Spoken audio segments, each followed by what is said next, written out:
श्री स्वयंसमर्थ माझ्या यूट्यूब चॅनलमध्ये सर्व स्वयंसेवकांचं हार्दिक स्वागत आहे। तर आजचा व्हिडिओ हा फार विशेष आहे।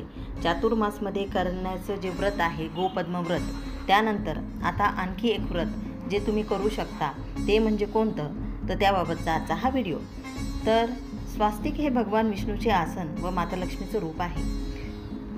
स्वास्तिक हे तुम्ही कुठल्याही प्रकारे काढू शकता, हळदीचं काढू शकता, कुंकवाचं काढू शकता, चंदनाचंही काढू शकता आणि तुम्हाला वाटत असेल तर तुम्ही रांगोळीने देखील स्वास्तिक काढू शकता। पण प्रत्येक ज्या वस्तूने तुम्ही स्वास्तिक काढत आहात त्याचा प्रभाव देखील तुमच्या घरावर, तुमच्या आजूबाजूच्या वातावरणावर होत असतो। त्याबद्दलच आज मी तुम्हाला सांगणार आहे। तर हळदी कुंकवाचं स्वास्तिक व्रत हे एक पारंपरिक आणि आध्यात्मिकदृष्ट्या महत्त्वाचं व्रत आहे, जे चातुर्मासात आषाढ शुद्ध एकादशीपासून ते कार्तिक शुद्ध एकादशीपर्यंत केलं जातं किंवा आषाढी पौर्णिमेपासून ते कार्तिकी पौर्णिमेपर्यंत केलं जातं। तर विशेषतः हे व्रत मुख्यतः स्त्रिया करतात। सौभाग्यवती स्त्रिया आपल्या पतीचं दीर्घायुष्य व घरात सुख शांती आणि समृद्धी यासाठी हे स्वास्तिक व्रत करत असतात। स्वास्तिक हे एक मंगल चिन्ह आहे, शुभत्वाचं प्रतीक आहे। स्वास्तिक म्हणजे जिथे चांगुलपणा असतो असा त्याचा अर्थ आहे। हे व्रत म्हणजे हळदी कुंकवाच्या माध्यमातून देवीचे पूजन व सौभाग्य व्रताचे पालन करण्यात येते। स्वास्तिकमध्ये असतात 4 पुरुषार्थ, 4 आश्रम, 4 वेद आणि त्याचबरोबर आपण स्वास्तिकमध्ये ज्या गोष्टी सर्वात महत्त्वपूर्ण असतात 4 देव आणि त्यातले टिंब, त्यात असणाऱ्या आडव्या रेषा, ते देखील उभ्या रेषा त्या फार महत्त्वाच्या आहेत। स्वास्तिकमुळे आपल्या घरामध्ये सकारात्मक ऊर्जा येत असते। या स्वास्तिकच्या चारही पुरुषार्थ, आश्रम, 4 वेद आणि देव यातून आपल्याला जी ऊर्जा मिळते त्यातून व्यक्तीचं संरक्षण होतं, तो चिंतामुक्त होतो। आणि लाल व पिवळ्या रंगाचं स्वास्तिक हे शुभ मानलं जातं आणि ते सर्वोत्तम आहे। वास्तुदोष असेल तर प्रवेशद्वारावर देखील लाल पिवळा स्वास्तिक काढल्यावर सकारात्मक ऊर्जा वाढते आणि वास्तूतील दोष हा आपल्या आयुष्यातील कमी होत जातो आणि पॉझिटिव्ह लहरी येत असतात। आणि कोणतंही व्रत करत असताना ते संकल्पयुक्त करावं, कारण संकल्पयुक्त जेव्हा आपण व्रत करतो तर ते पूर्णत्वास जात असतं। त्यातीलच हे व्रत आहे, ते म्हणजे हळदी कुंकूचं स्वास्तिक व्रत। तर हे व्रत कसं करायचं तर ते सांगते। हे व्रत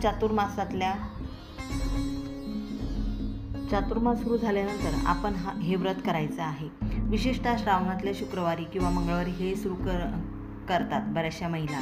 काही महिला हे 3, 5, 11 किंवा 16 आठवड्याचं हे व्रत करत असतात। पण गोपद्म व्रत ज्याप्रमाणे आहे त्याचप्रमाणे हे हळदी कुंकू स्वास्तिकाचं व्रत आहे।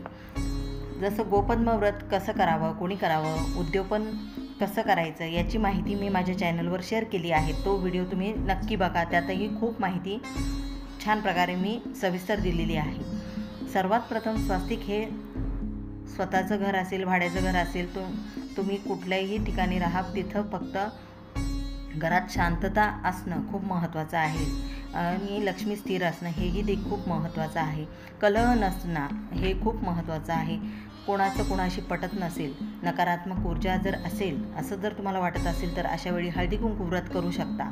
त्यामुळे दोषामुळे नकारात्मकता जी आपल्या घरामध्ये येते ती सकारात्मक ऊर्जा तयार होते आणि सुख, शांती, एकोपा हे हळूहळू नांदत असतात। याचा अनुभव मला आलेला आहे। भगवान विष्णू आणि माता लक्ष्मीची जर कृपा सर्वांना हवी आहे तर आपण कष्ट करतो, पण आपल्या कष्टाला, मेहनतीला नशिबाची साथ मिळायला म्हणजेच आपलं कर्म देखील खूप महत्त्वाचं असतं। अशा गोष्टी होऊ नये, बरकत व्हावी यासाठी, किंवा जे म्हणतो ना लक्ष्मी स्थिर नाही, तर त्यासाठी आपण हे व्रत करू शकतो। कारण लक्ष्मी ही चंचल आहे, लक्ष्मी ही स्थिर राहत नाही आहेत। अशा लोकांनी नक्कीच हळदी कुंकवाचं हे व्रत करावं। यासाठी फक्त हळद, कुंकू, फुलं, पानं, दिवा, नैवेद्य, स्वास्तिक चिन्ह चांदीचं, तांब्याचं किंवा हळदी कुंकवानं बनवलेलं हे देखील चालतं।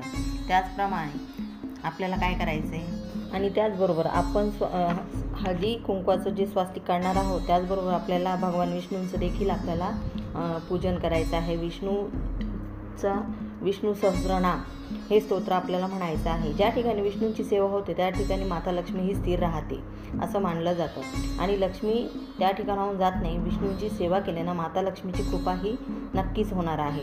हळदी कुंकू व्रत हे तुम्ही देवघरासमोरही करू शकता. देवघरासमोर बसून संकल्पयुक्त हे करायचं आहे. पहिल्या दिवशी आपण संकल्प करायचा आहे आणि पाठ चौरंग जे काय असेल ते मांडून तुम्ही त्यावर हळदी कुंकवाचं हे स्वास्तिक काढायचं आहे. ब्रह्ममुहूर्तापासून ते 10 वाजेच्या आत, सकाळी 10 वाजेच्या आत हे स्वास्तिक तुम्हाला तुमच्या देवघरासमोर काढायचं आहे. देवपूजा झाली की लगेच तुळशीची पूजा करायची आणि त्यानंतर आपण ज्या ठिकाणी स्वास्तिक काढणार आहोत त्या ठिकाणी त्या जागेवर तुम्ही पाट मांडायचा आणि स्वास्तिक काढायचं आहे. 2 पंत्या नवीन घ्या. एका पंक्तीमध्ये हळद कुंकू गंगाजल किंवा रोज वॉटर टाकून ते ओलं करायचं. हळद एका ठिकाणी आणि कुंकू एका ठिकाणी असं वेगवेगळं ओलं करायचं. त्यानंतर तुळशीला अग्निदेवतेच्या साक्षीनं आपल्याला सुरुवात करायची आहे. सर्वप्रथम तुपाचा दिवा लावायचा आहे. आषाढी एकादशीला जर तुम्ही हे नाही केलं तर कुलदेवीच्या वारापासून देखील तुम्ही सुरुवात करू शकता. प्रथम हळदीने स्वास्तिक काढायचं, हळदी कुंकवाचं दोन्ही स्वास्तिक काढायचं, नंतर परत कुंकवाचं तुम्ही स्वास्तिक काढायचं. 4 टिंब त्याच्या आतमध्ये द्यायचे आहेत. हळदीनं काढलेल्या स्वास्तिकमध्ये देखील तुम्हाला 4 टिंब द्यायचे आहे. स्वास्तिकच्या दोन्हीकडे कुंकवाने खालून वर 2 उभ्या रेषा काढायच्या आहेत.